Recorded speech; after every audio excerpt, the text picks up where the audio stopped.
Hello, and welcome to the session Strategies for Faith Formation in Early Childhood Nurturing Faith in Developmentally Appropriate Ways. My name is Dr. Catherine Wojcik, and I'm excited to share this presentation with you. Before we get started, I would like to thank Loyola Press for sponsoring me and NCEA for inviting me. Let's begin with a review of the objectives of this session. By the end of this session, you will be able to describe at least 5 strategies for engaging children in faith formation activities. Another objective is that you will be able to demonstrate how to incorporate physical, cognitive, psychosocial, and spiritual domains in the activities that you perform in the classroom. Let's begin.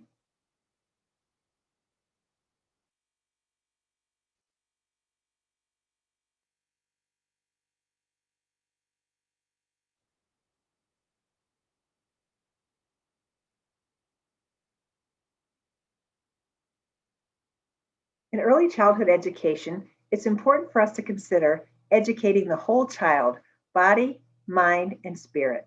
Let's talk about each of these domains and why they're so important. Regardless of the setting, whether it be a child care center, early childhood classroom, or religious education classroom, teachers have the opportunity to cultivate children's skills across multiple content areas. Religious education lessons, therefore, provide an avenue for cultivating gross motor skills, cognitive skills like reading and writing, social emotional skills like making friends and learning how to regulate their emotions, and increasing religious content knowledge, such as learning about scripture, singing songs, and experiencing God's creation firsthand. This workshop will discuss strategies for incorporating multiple content areas for children ages 3 to 5 and provide a portrait of developmentally appropriate stages for this group. Although children love games, research suggests that play is children's work, and at this age, they learn valuable life skills in the classroom. What are those valuable life skills? First, the biosocial. Those are the physical skills, like the gross motor skills and fine motor skills. So as you incorporate your religious education lessons, you can get them up and moving. You can get them to use small objects to manipulate their fingers and be able to work on those fine motor skills. Next, cognitive. We can think about skills like reading and writing, whether that be listening to a story and being able to think about the vocabulary that they're learning, about the scripture, or writing. And for some children, it may begin with pictures. They may describe a religious story that you're reading with pictures. And then later they can be able to begin to write about it. The next domain is the social emotional, the psychological. Think about all the opportunities children have to build their confidence, to learn how to share, and to learn how to be a good member of the community in your religious education lessons. The last, of course, is the religious aspect, moral development. Children learn how to be kind. They can learn how to think about others,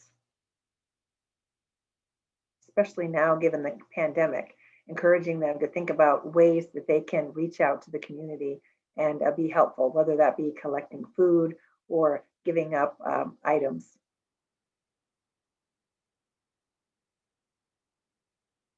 Let's talk about early childhood brain development. The prefrontal cortex, or the frontal lobe, is the last part of the human brain to reach maturity, located in the very front. Maturation of this area occurs gradually. So you may wonder, why is it the children in my classroom have a difficult time controlling their emotions? They just want to blurt things out in the classroom. They want to, jump out of their seat. Why does that happen? That happens, that is developmentally appropriate behavior for that age. And it's not until ages 3 or 4 that this structure begins to take shape in maturity, and so that they can begin to learn how to regulate their emotions and to think before they speak. So this is something we can work on in the classroom as well. What are the implications of this? You might be asking yourself, well, what should I expect if I'm teaching 5-year-olds, or if I'm teaching younger children? What should they be expected to do? Seems like nowadays children have more and more things that we expect out of them. So what's really appropriate? What's developmentally appropriate, you may ask yourself. So think about some questions you may have, and I'll pause for you to think about that and reflect.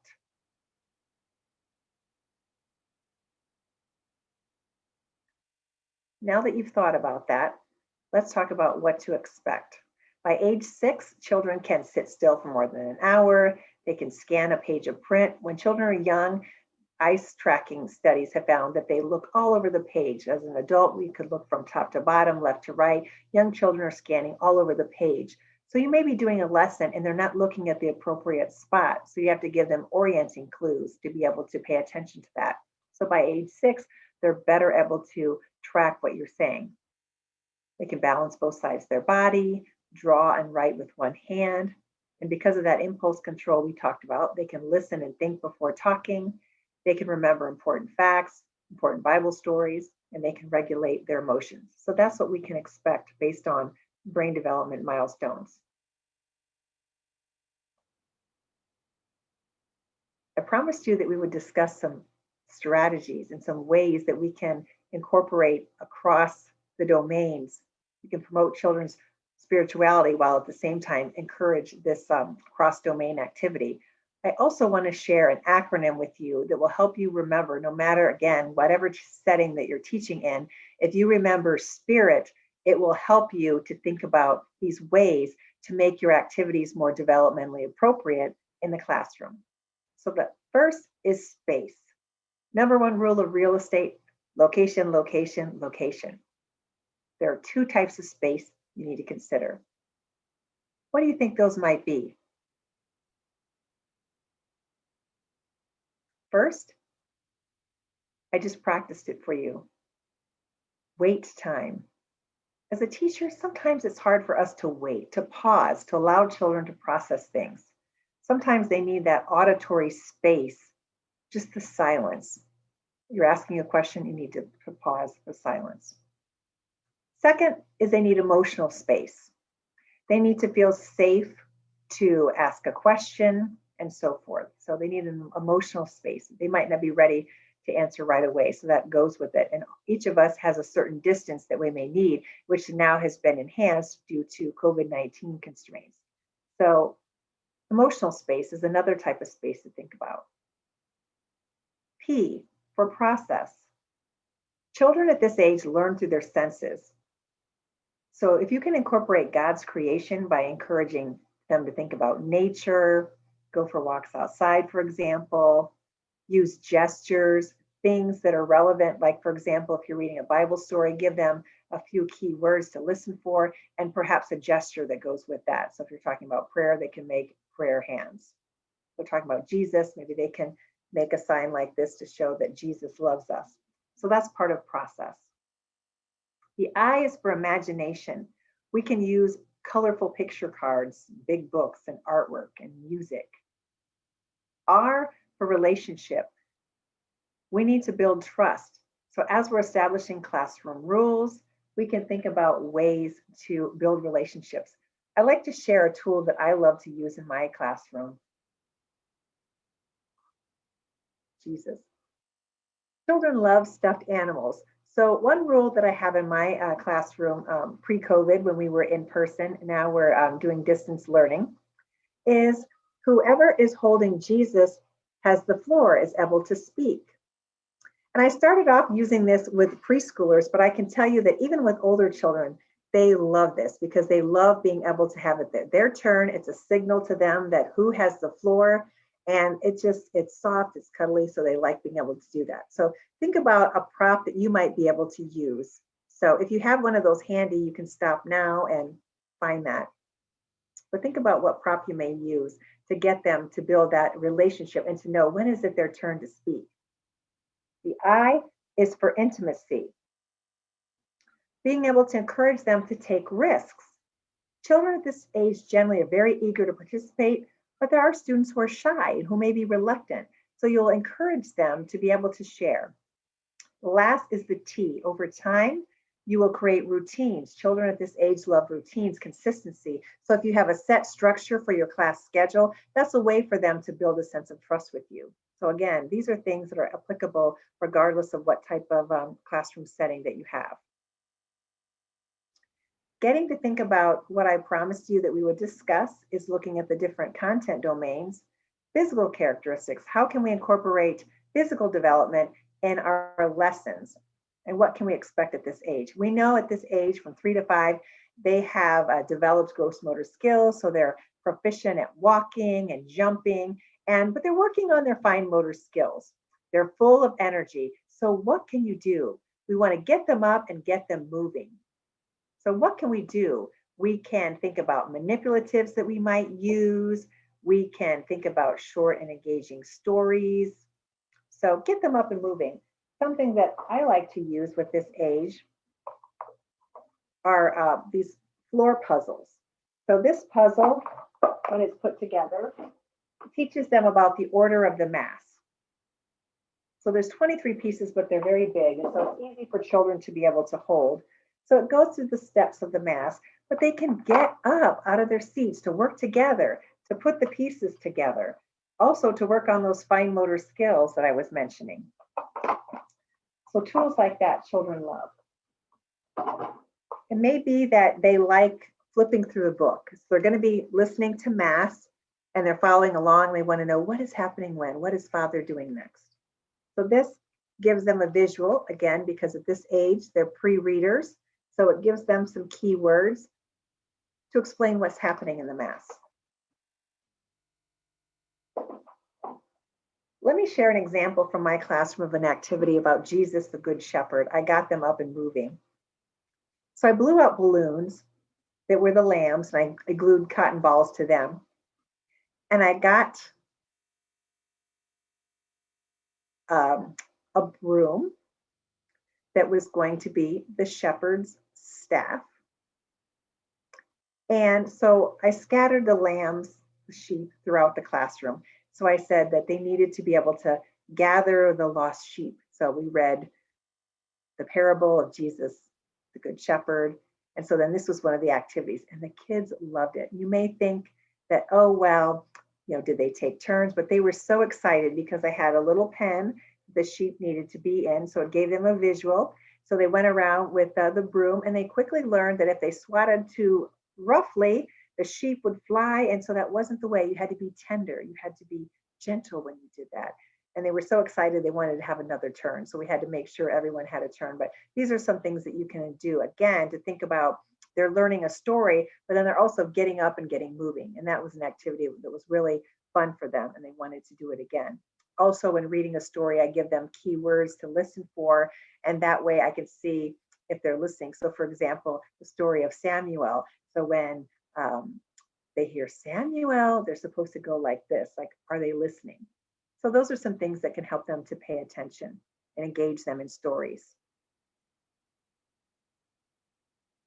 In terms of what to expect with their cognitive development or intellectual characteristics, during ages 2 to 6, they're at what Piaget called the pre-operational stage. So what are kids like at this age?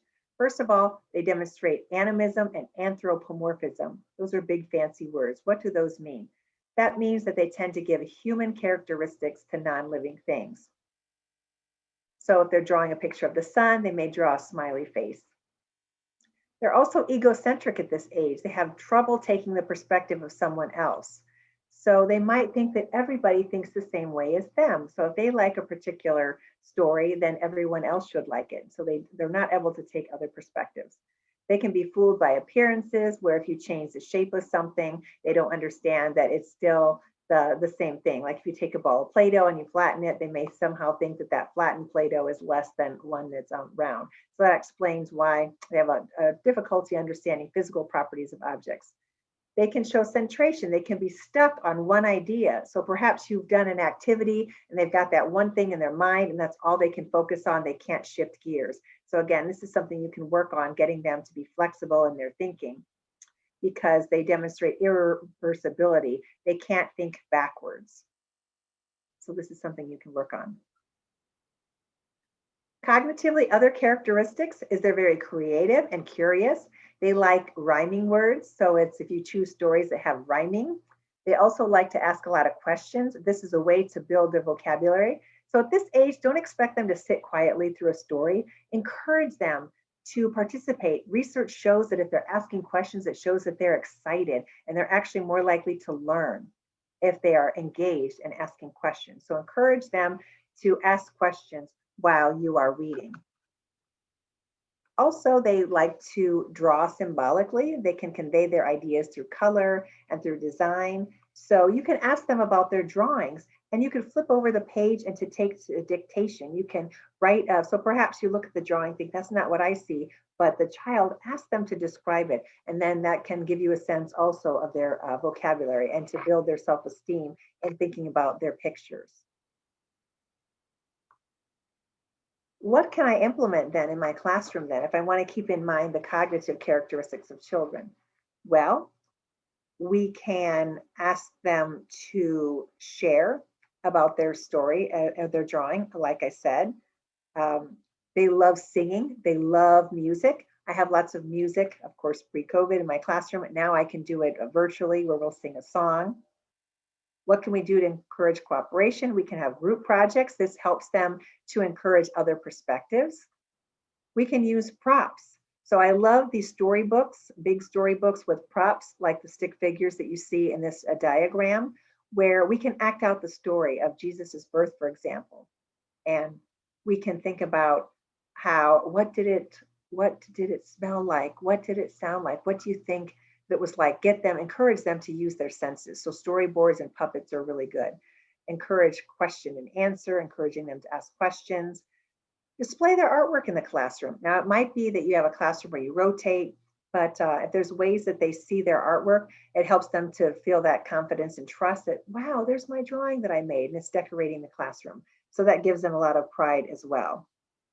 One thing that really impressed me about the Loyola Press early childhood curriculum is that it was really interdisciplinary, that not only does it have the education content, but they have creative arts, physical health and development, mathematics, literacy, etc. They have big books that you can use, artwork to show religious art. So when you're trying to decide on a curriculum, think about what ancillary materials that are available for teachers. And those things can just be invaluable at this age when they have a difficult time picturing something. If you can incorporate something tangible, they get so much out of it and really it brings them a lot of joy. Let's talk about their social emotional characteristics. What should we expect at this age social emotionally? Erik Erikson described stage 3, initiative versus guilt. At this age, their self-concept is defined by the range of skills that they master to demonstrate their independence. So at this age, they want to do more and more things by themselves. And as adults, as teachers, if we're too critical, if we expect perfection, then this criticism can end up in them feeling guilty about themselves. We also know that they try to test boundaries.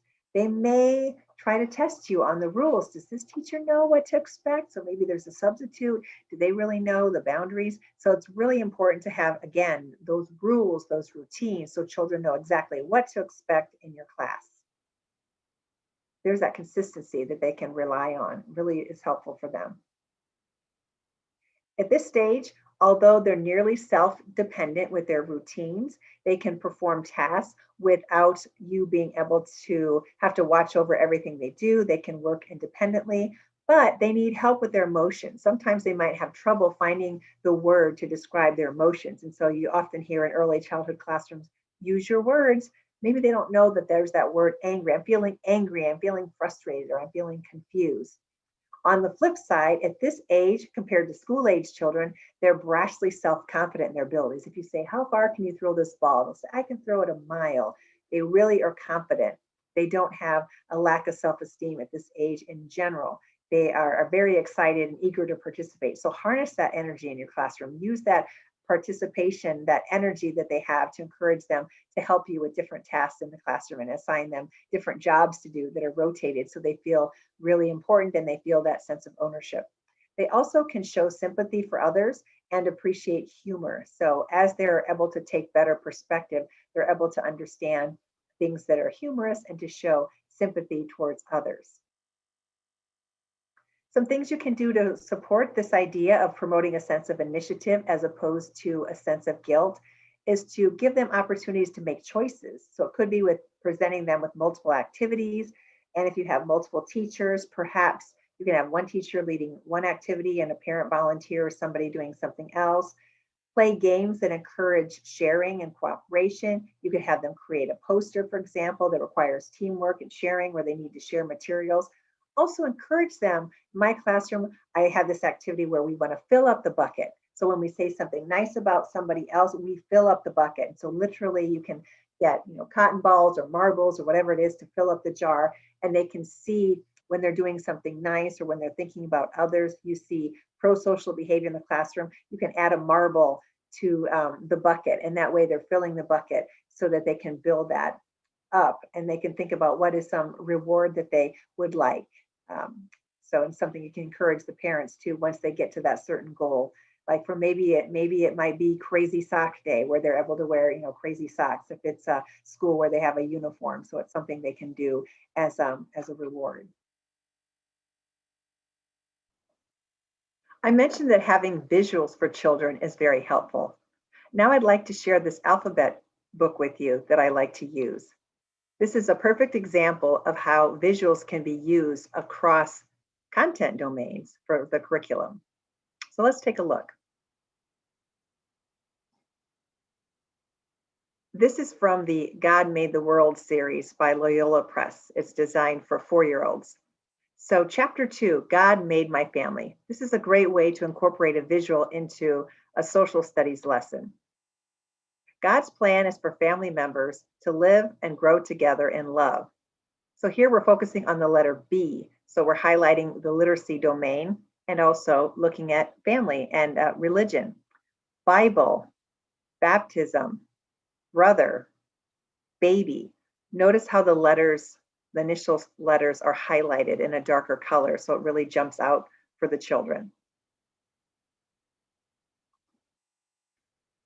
Chapter 5, God Made My Church Family. When do we celebrate the Eucharist?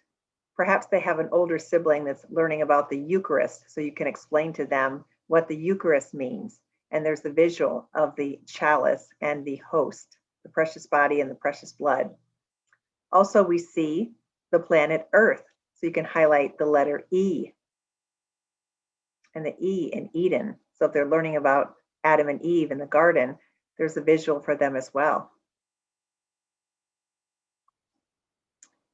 Chapter 8, God Made Music. Students love music. Again, this is a great time to incorporate music into a lesson.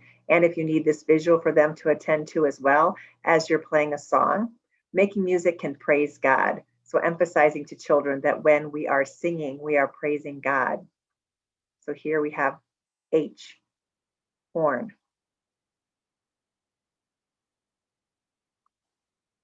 God made weather. Again, we can use this alphabet book for a science lesson. God made weather for our good. So we can talk about the different types of weather. So what kind of weather does the child see in this picture? And also we can highlight the letter O. So like owl, an otter, an orange.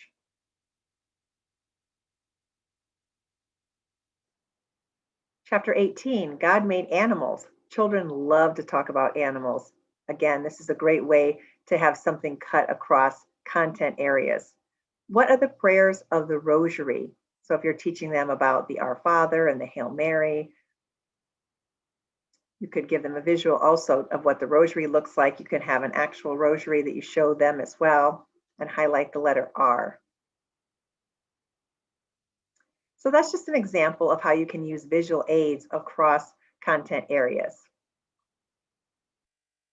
So here I'm going to pause for a moment for you to reflect. What are some of your favorite resources? What are your go-tos? It might be books that you like, or maybe there's things that you wish that you had for your classroom. So stop now and jot down a few ideas.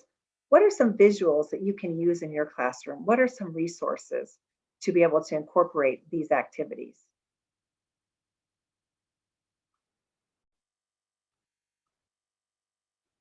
Welcome back. What are some of the ideas that you thought about? Notice how I'm giving you pause time, I'm giving you that auditory space to think, to process. So especially in the classroom, it can be difficult because we worry if there's too much silence, but silence can actually be a good thing because it shows that our students are processing. I also mentioned the domain of religious development, and I stressed how much children love music. Here's an example of a music clip.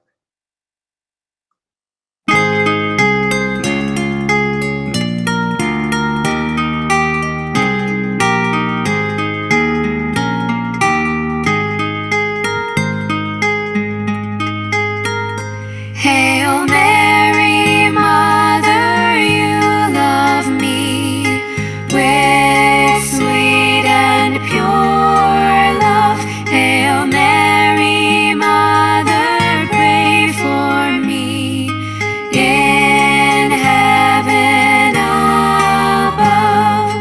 Sing for all the world to hear, to our Mother, the most pure, full of grace, God's life and love. Help me live like your Son, kind and loving to everyone. Hail Mary, Mother, you love me with sweet and pure love. Hail Mary, Mother, pray for me in heaven above. Let us all together sing, Mary, Mother of Christ the King, full of grace, God's life and love. Help me live like your Son, kind and loving to everyone.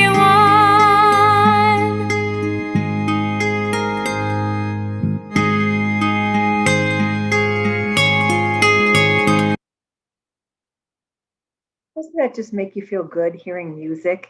It really can have a calming effect in the classroom as well to play music. At this stage, children can be absorbed in ritual, song, and drama. So again, music can really help them to set the tone. So it could be at the beginning of the class or at the end of the class, you play music to help them to settle in to prayer, and then at the end, ending with a prayer. Another important thing to remember about this age is that sometimes they view God as a means of correction. So looking at their moral development, they tend to be at this stage of moral development where they're obeying because of fear of punishment. So not because I know that this is right, the right thing to do, and this other thing is wrong, I'm going to make the good choice. But they may have this view of God that God is always watching, and that if they make a mistake, that he's going to punish them. So try to think about ways you can encourage more instead of the God of the Old Testament, where we're thinking about the examples like of the flood and where God is angry and so forth, but to think about God as the loving Father and that he loves us, and regardless if we make mistakes, that he loves us and he forgives us. So encourage that with this age, because they may be sometimes fearful because they're thinking about if they make a bad choice, that God may not love them anymore. Here's a brain teaser for you. Do you think that morality is inborn or learned? So is morality something that we have to be taught, or are we born with an internal moral compass? Some fascinating research at Yale suggests that babies are born with a sense of right or wrong. They perform puppet shows for babies, Karen Wynn and her team, and they have found that if babies are watching these puppet shows where puppets are struggling, there's a puppet that's struggling to open a box and another puppet helps, they prefer that puppet to the one that slams the box shut. So it seems like they have this sense of right or wrong is built in. However, on the other hand, research shows that they're born with a bias. They tend to prefer the puppet that likes the same snack as them. So perhaps it's the Cheerios. So they like the puppet that likes Cheerios. And so the puppet that's different, that likes graham crackers, if that puppet is struggling with a box, they prefer the puppet that slams the box shut. So what does this tell us? This tells us that we have a lot to do as teachers to promote moral development. And although there seems to be this internal moral compass, there also tends to be this bias to favor the self and those that are like us. And so what can we do to encourage children to cooperate and be generous to those who may be different from them? So it's an important thing to think about.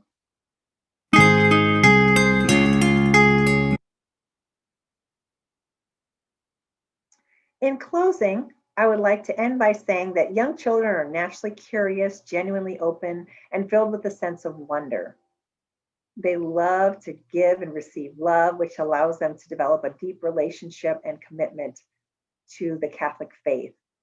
So thank you for listening to this presentation. And again, thank you to NCEA for inviting me and Loyola from sponsoring me. I encourage you to visit their booth and take a look at all the wonderful resources they have, part of God Made Me and God Made the World and Finding God series. Thank you so much. And I would love to hear from you if you have any questions and would like to write to me for follow-up. I'm a professor at the Catholic University of America, so you may email me with any questions. And I thank you for your time and participation.